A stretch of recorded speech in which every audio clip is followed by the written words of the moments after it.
Welcome to BookHuddle. I'm your host, Karen Reader with Readgab. Today, our guest is Lisa Graff. She is the author of many, many books, but has this new, just emotional roller coaster of a book coming out called A Scar Like a River. And I am thrilled to have her on to talk about it today. But first, before we get into all that, I'd love, Lisa, just to have you take a second and introduce yourself. Yeah, hi, I'm Lisa Graff. I'm a mom. I have two elementary school kids, deep in that at the moment. Nice. Will be forevermore. And I love to make things. I love to quilt and crochet and, do lots of artsy things. And the other thing is that I'm just really passionate about books. So, in addition to writing, I also teach writing. I Oh, used to nice. be a children's book editor, and I also do freelance copy editing on children's novels, which is really fun. So, I get to see all sorts of books in all sorts of stages, and it's just really awesome. Oh, excellent, excellent. All right, one thing I love to do is just get to know a little something unique about you. So I base it on a book. So we've got New Dragon City, and the dragon and the human like have this bond, this mental bond that they're able to communicate. What is an animal that you would just love to be able to have this mental bond with, and you could just share thoughts and talk to each other? I think I would pick an octopus because they're one of my very favorite animals and Yay! they're so interesting and so cool and the closest to aliens that we know of on our planet. Like I they love that. The closest to aliens. they're so cool, and scientists don't really understand how their brains work because their brains seem to be distributed all over their body, and they can use all their tentacles independently, and they can change colors and like morph, and they're so cool. And I would love to not only be able to like think in a way that they think, but also like know what they're doing down there. They're so fun. Yes. Have you read Three Blue Hearts by Lynn Kelly I yet? haven't yet. I'm Okay, you so must. excited to read it. Yes. I run a Newberry Club at my kids' school, and that was one of the ones that a lot of kids were excited about, but I Yes. didn't get a chance to read it yet. So, Oh, it is so fantastic. And I interviewed her about it last fall. It's actually oh my gosh, very I'll soon have to here. listen to So, it. yes, it is. Because it gets into all that about the brains and how it works. And then it's kind of like a bond, actually. Kind of this whole, bond with an Uh-huh. animal thing that this kid has. And so, yes, this would be perfect for you. That's awesome. Okay, I need to read it. Yes, it is so good. All right. So tell us about A Scar Like a River. What is this about? Yeah, I feel like it is probably my hardest to pitch book for me. Because a lot of my books are like really character driven, and I'll just be Yeah. like, it's about this character and it's good, just read it, because they're not Right. super plotty. So it's hard to just sum up in a line. But I think my one-liner for this book is that it's about a girl named Fallon Little. She's 13, Hmm. and she has a very big scar that goes all the way across her face. And she never tells anyone the truth about how she got her scar. She says she can't remember, even though she can remember it. But she actually has two other secrets that are even bigger. And so the story is about when she kind of feels like she's forced to share some of these secrets after her uncle dies really suddenly. And it's about a lot of other things too. Yes. It's about friendships in the school play. And I think it has a lot of joy in it, but it is also a really heavy book. Yes. Oh, heavy is the word for it. Yes. I think you have summed it up. What inspired you to write this heavy book? So this book is actually a companion novel to another book I wrote over a decade ago, which is called Lost in the Sun, and it's totally standalone. You can read it by itself. Yes, because I didn't Um, even realize that there was really? something. See, oh, Okay. that's good. See, that's good sign. Okay. And my editor actually too that I had for this book was a different editor than I worked on that book with, and she purposefully didn't read it for a long time, so she didn't know either. So it's a completely standalone book, but Yes. the character does come from a book called Lost in the Sun. So Okay. in that book, the main character is Trent, who's Fallon's best friend in this book. Ah. Oh, so And we hear about the story with the puck and the. yes, exactly. That Okay. was the one thing Okay. in this book where I was like, that's a weird throwaway line. That he like The puck. um yeah, you learn in A Sky Like a River that Trent the year before was in an accident on the lake where he hit a hockey puck and it hit a boy in the chest while they were playing hockey on the lake, and the boy died. And so that book is about that. And so in that book, he becomes friends with Fallon, and she really helps him kind of get past his trauma. And in that book, she tells a lot of lies about her scar because people ask about it, and she won't tell anyone the truth. And at the very end of the novel, she tells Fallon the story, but the reader doesn't get to hear it. Oh, And that book came out over 10 years ago. And to this day, I get letters and emails from children who were like, what the what heck is happened? Fallon's story? What happened? What happened? What happened? And I really never thought I would, write that book because I thought that it was kind of too heavy to write for this age group. Right. And then one day I was like, you know what? This is why I write books. I write books to help kids deal with these things in an age appropriate way. And I think I can do it. I'm gonna try. Yes. Wow. I'm assuming it was overwhelming because it was powerful to read. So I am It was assuming it was intense to write. it was really hard. You know what's interesting is that like when I decided I wanted to write this book is actually my son, who was very young at the time, he got really, really sick and he was in and out of hospitals for almost a year Right. and in treatment. And I really thought that I wouldn't want to write at all because I was dealing with all this emotional Yes. stuff. But actually, when I was not at the hospital with him, I desperately wanted to write and I didn't want to write anything fluffy. Some of my books are fluffy, some of my books are heavy, and some are fluffy. But I was like, no, I want to write something really just emotional and difficult. And that was really cathartic for me. And I think also the fact that it had nothing to do with what I was dealing with at the time. So it was like a different kind of deep emotional Yes. catharsis. Okay. I can get that. Yeah. So it was, I think for me, it was like just being able to delve into deep, hard feelings that were different than the ones that I was Okay. dealing with in real life. And so it didn't feel that like painful to write in a way that you might think. Okay. Yeah. It's interesting talking to authors. Like Hmm. last year, I interviewed Aubrey Hartman, and she just Oh, won yeah. the Newbery Honor Yes. for The Undead Fox, and she talked about, and I was just sobbing in the book, and then I didn't even realize all the emotion that went into things for her. And then it made me just even more emotional when she talks about what she Yes. was going through. So it's interesting to hear that you were going through something else that Yeah. it's hard. Can you tell me the name of one of your fluffy books? Because I just finished your book and Louder Than Hunger, and I could really use a Oh fluffy book gosh. right now. Yeah, you need a fluffy book. I do. So let's see. One of my fluffier books, I have a couple. Let's see. Sophie Simon Solves Them All, pretty fluffy. That's for younger Okay. readers. And then I like for people who like silly books, I like to recommend The Great Treehouse War, which does Okay. deal with divorce, but it is like a little bit surreal in the way that it Cool. deals with it. It's like one Yeah. foot in reality. All right. I totally need that. All right. Was there anything that just you felt trepidation or scared about approaching this story for A Scar Like a River? Yeah, absolutely. So the book deals with childhood sexual abuse, which is not something that's in my personal experience. So I reached out to people who had experienced that, who were willing to talk to me, and I asked them lots of questions, and a lot of people read drafts for me, which was really helpful. And I was worried about how to approach that. Honestly, I Right. really was. And that took a lot of fine-tuning and tweaking and like what do I want to say and what is appropriate and what makes sense for her situation. But I think I really finally landed on something that felt right for the Okay. character and felt right for the reader. Good. Good. Can you tell us, was there anything that you were just felt a great determination or happy or excited about this book?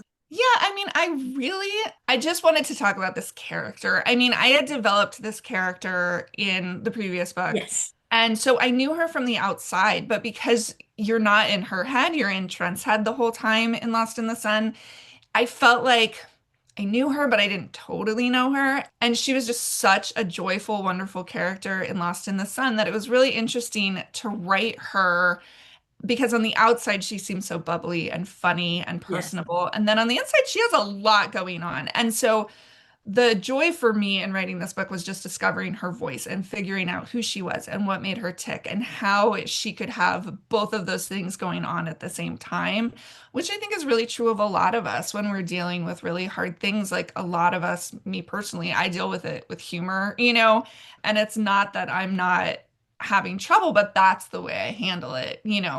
Neat. That's good. We need humor. I think For so. sure. So, how would you approach then sharing this book with children? How would you suggest the adults out there go about it? I think that's an interesting question. I think one thing I worry about is that I think a lot of adults will try to gatekeep this book because Right. they fear I the subject I felt the matter. same thing, right?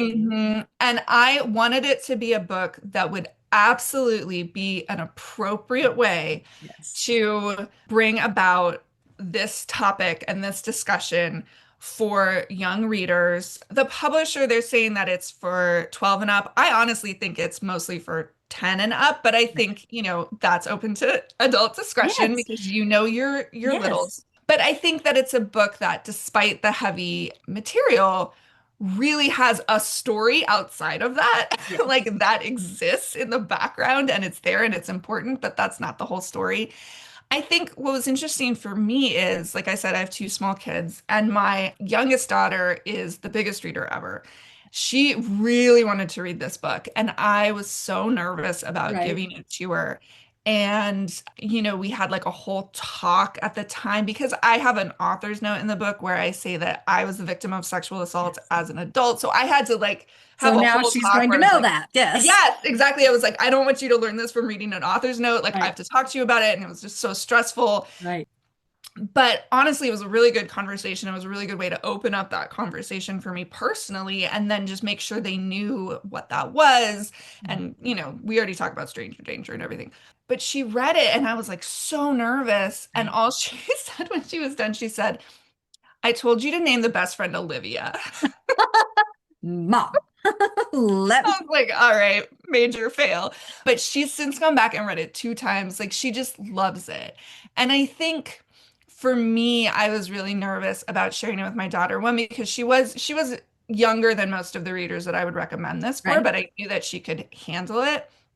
But because not only is it a book with a difficult topic, it's a book that like I wrote. So she's gonna know this stuff came from my brain, which is Yeah. like a whole different Came kettle of from my fish. brain. Yeah. Yes. And she'll be Yes. like, Mom, what Mom, is what is this? going on in your brain? What are the things you think of? That's what I wonder, like with people like Stephen King, what is going Yes, on in that man's head? exactly. And I didn't want her to be like,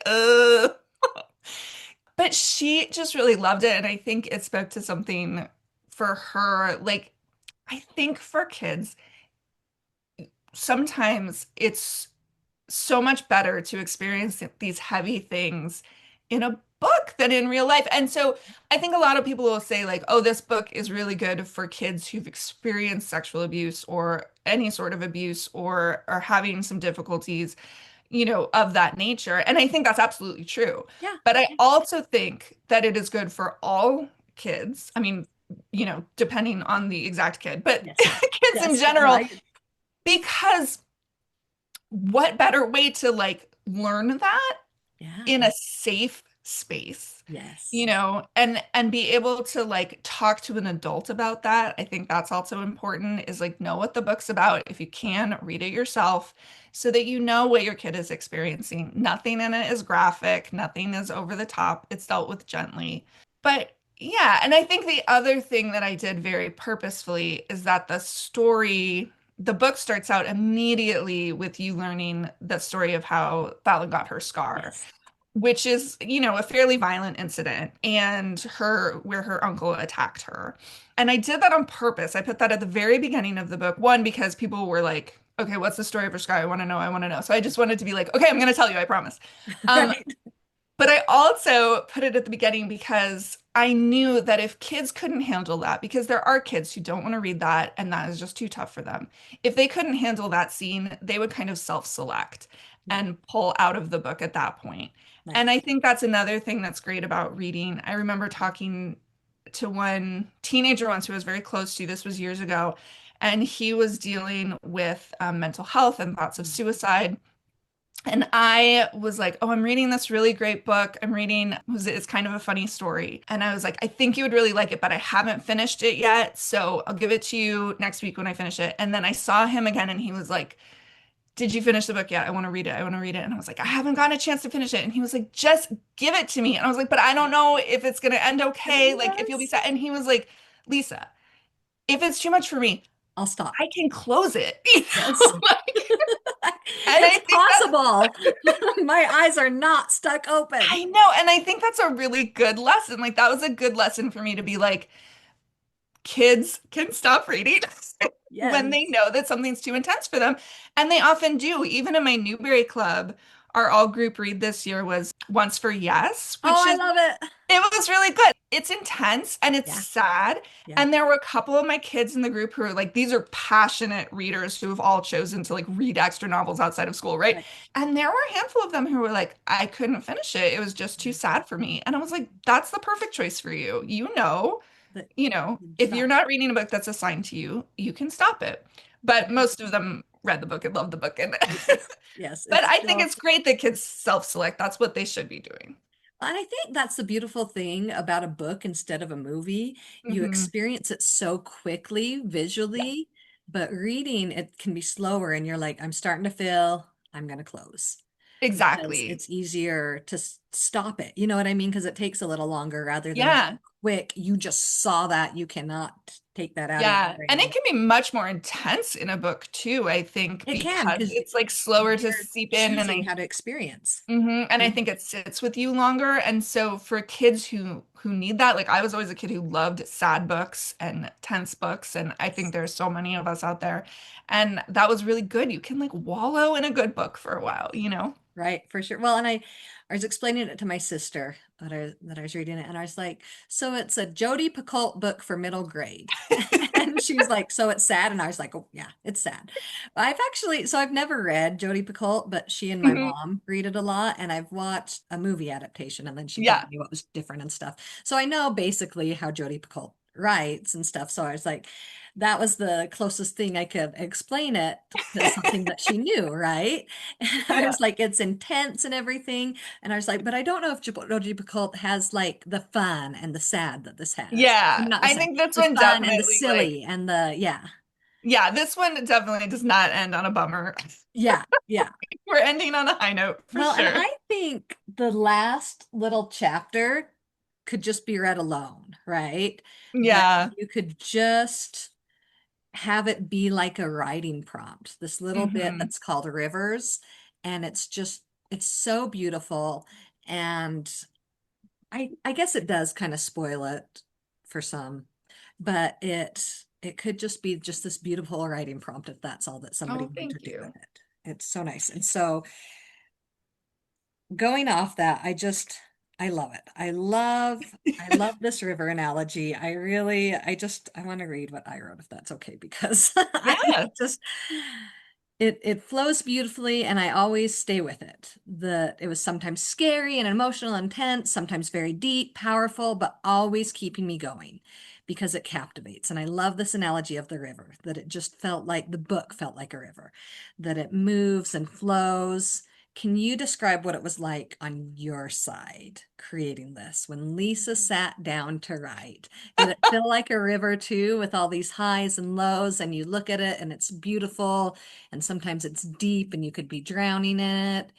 Tell us about your experience. Yeah, I think it did. I mean, this was a book, most of my books I write in linear order, and this was one where I mostly did as well. But it does have short little chapters, and so I could Yes. jump around a little bit. And I think because there are all these subplots, like she's involved in the school play, and that kind of goes awry, but it's still a moment of fresh air away from the heavier stuff Yes. that is going on. And I think like that would give me some breathing room when I was writing to be like, okay, I'm writing this friend scene or I'm writing this cafeteria scene, not like I'm writing this scene in the therapist's office. It's really intense. But I also really like writing those intense moments. I think just like purging all of those emotions is so good. I think the part that was the most emotionally intense for me was during one of my big revisions. I went back and I did a lot of research into childhood trauma. And so I read a lot of books. And one of the books I read was The Body Keeps the Score, which is a really, really great book about all sorts of trauma. But that was an intense read. And it was also one of those books where I was like, oh, I do this because of blah, blah, blah. And like, this is speaking to me personally. So I was like in personal therapy at the coffee shop, Nice.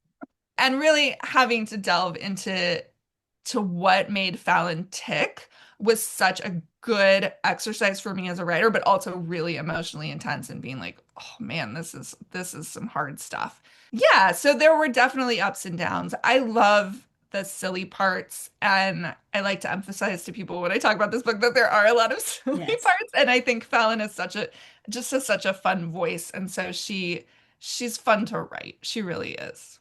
Well, and I needed it. Like I tell you, Mhm. I need something fluffy now, and we go through our different needs, but I'm always reading, and sometimes I commit to reading too many books. And so this isn't really a short book. The way I understand books is I look up if it's available on audio. I'll see Uh-huh. how many hours. That's easier for me to compute in my Yeah, that makes sense. brain than word count or page count.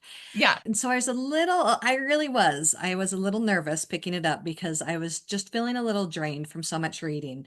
But it felt like I just had gotten into a river and it really just flowed. And I think for one, all your short little chapters helped, Hmm. but you just have this masterful, beautiful way of writing that it just kept flowing and going, that with the ups and downs, it just was such a wonderful ride. And No, thank you so I much. never felt the need to be like, okay, I need a different book for a little while. It Yeah. it was wonderful. I loved it. But it really was masterful writing. Oh, thank you. Can you tell us about creating the title because it fits so beautifully?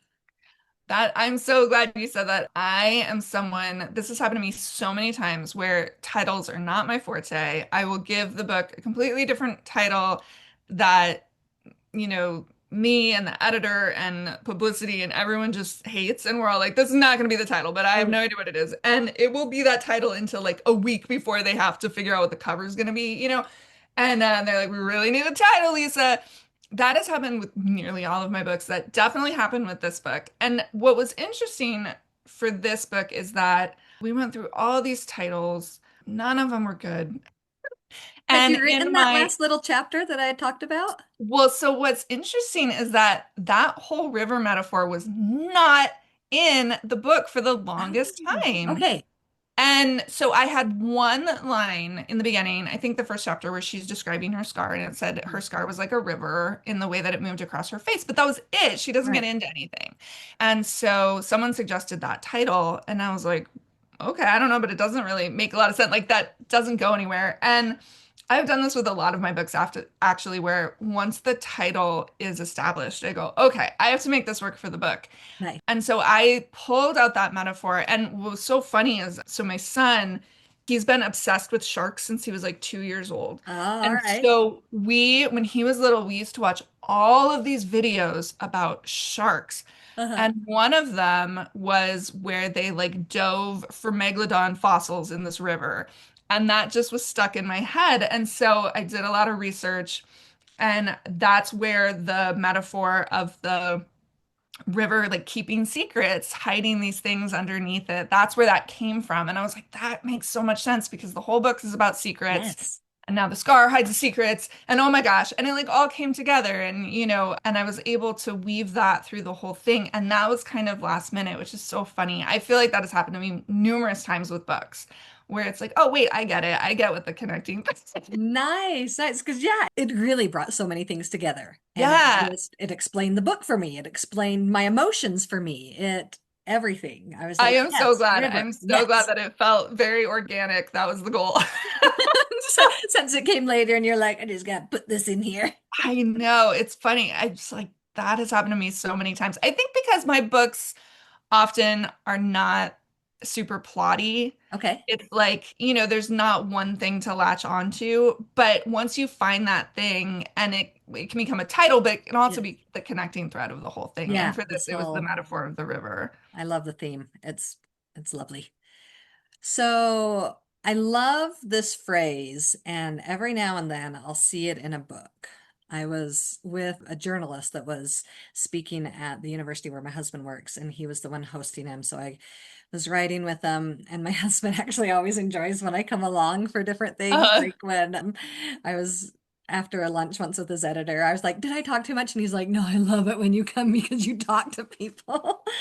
But so this was the first time I had ever heard this phrase. Explaining is not exculpating.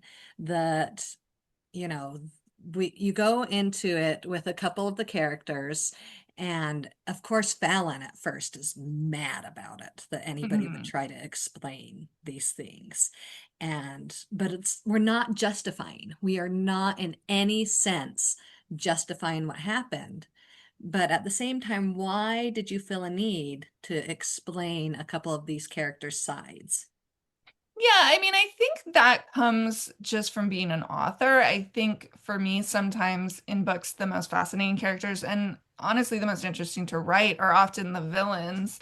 And in this book, Fallon's greatest enemy is really her Aunt Loon, and who is not the person who abused her or who physically hurt her, Right. but she's the person that Fallon feels the most betrayed by and hates the Yeah. most. And what was really important to me was that Aunt Loon, by the end of the novel, I don't want you to like her. That's fine. You don't have to like her. Right. Right. But I want you to understand her. And I want you to kind of have an inkling of where she was coming from in the things that she did that were really hurtful and awful to Right. Fallon. Because I think that in part, I think it's good to understand people, but also this actually happens a lot, especially with people who have themselves, incurred abuse. Right. Like they become perpetrators in one way or another. And so I think that's an important thing to kind of understand. And that doesn't make their actions okay in any way, but you can see why that might occur. Yeah. Yeah. Early on, have this phrase unspooling. And Mhm. that just became a great thing for me because I would just lay in bed and I would unspool thoughts, and I would unspool thoughts about your book, and I would unspool thoughts about my own feelings and things. And I was like, I'm unspooling right now. I'm just gonna sit here and unspool. And so I'd like to ask, what do you do to unspool your thoughts and emotions?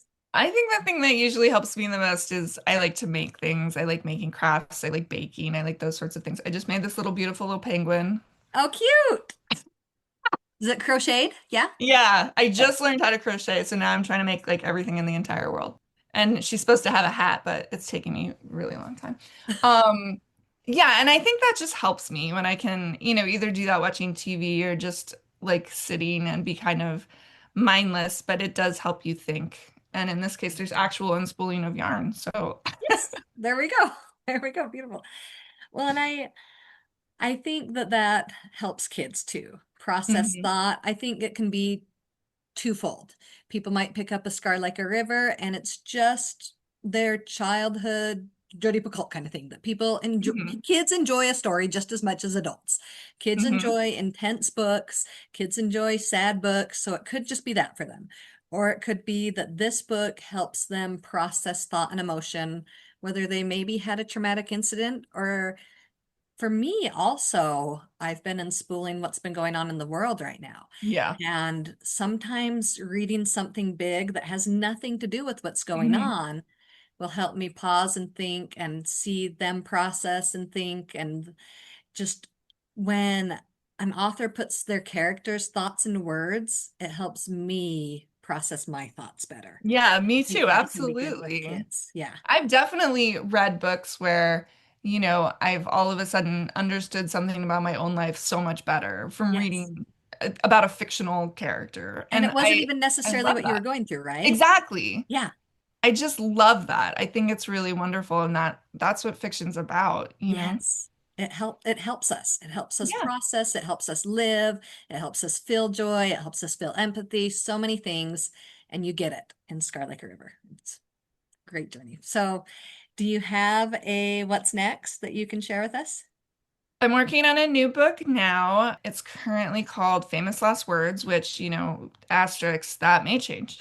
Well, that does sound like a good title. I mean, I, I I like the like it. title. Often I Catchy. like I my like it. title. And it's about a girl who is an amateur taxidermist. That's interesting. Very Yeah, unique. so I've been learning lots about taxidermy. I found a local taxidermist who let me like sit in with her in her Watch. workshop and like it Oh, was great. I loved it. I mean, it's like creepy and weird and like I don't think yeah. I'd want taxidermy in my house, but it's also like this really cool art and Yeah. just so fascinating and takes so much skill and time and knowledge. So it's been a fun one to write. I am kind of in like the mucky middle of it, so we'll see where that goes. But that's what I'm working on at the moment. And yeah, and getting excited for Sky Like a River, which as filming this comes out tomorrow, which is amazing. So Yay! yeah. That is so wonderful. Can you recommend for us a favorite children's book? I know there's not the, I maybe there's the. If any author ever has a the, let me know. Well, the one I was actually planning on recommending was the one that my Newberry Club at my kids' school, it was our hands down pick for the Newberry Award. And so we were so excited when it got an honor. It's the Undead Fox of Deadwood Forest Yes, that you were just talking about. And I haven't read her first one yet. I just realized she had another book and I was like, oh my God, I have to read this book because I loved Undead Fox so much. And every single kid who read it in the club, like I mean, there were a lot of kids who were like, I don't want to read about this like talking fox. And some kids like right? went into the whole death thing and they thought it sounded gross. And then every single kid like would come back the next week and be like, oh my God, everyone has to read this book. It's just, Yes. it's so magical and wonderful. I actually listened to it. I listened to the audiobook. Yes, it's very good audio. It's beautiful, although I didn't get to see the illustrations. So I know, now I'm I like didn't even know there were looking through it. illustrations because I had listened to it. I was like, oh, I hate that. Like, I love hate it when that happens. I'm like, oh my gosh, what did I miss? Right? I know they're so beautiful, but it was funny too because so when the ALA announcements, the award announcements, Yes. when they stream live, I watch them every year. It's like my own little special time. I'm always Yeah. like, no one talk to me. I'm gonna be watching these. And my kids had a snow day that day. We All got fun. tons of snow, and so my daughter came in and she watched with me. And when that one won an honor, she just like jumped up and screamed. She was so excited. And we were supposed to have our last Newberry Club the next day and Yes. talk about the books that won and like have a little party and eat cookies and everything. We had another snow day. So we're going to meet in 2 weeks, but I can't wait to share with all the kids that that book won an honor because everyone loved it. It was so good. Oh, that is fantastic. I was just thinking about this because as far as books the authors recommend go, this and one other have been recommended multiple times. And the other Oh one is yeah. Charlotte's Web. Yes, Over, of course. over my 70 something episodes I've done. Those are the two that have been most Oh, I recommended. And love that. so it's like that is cool. I need to message Aubrey and tell her.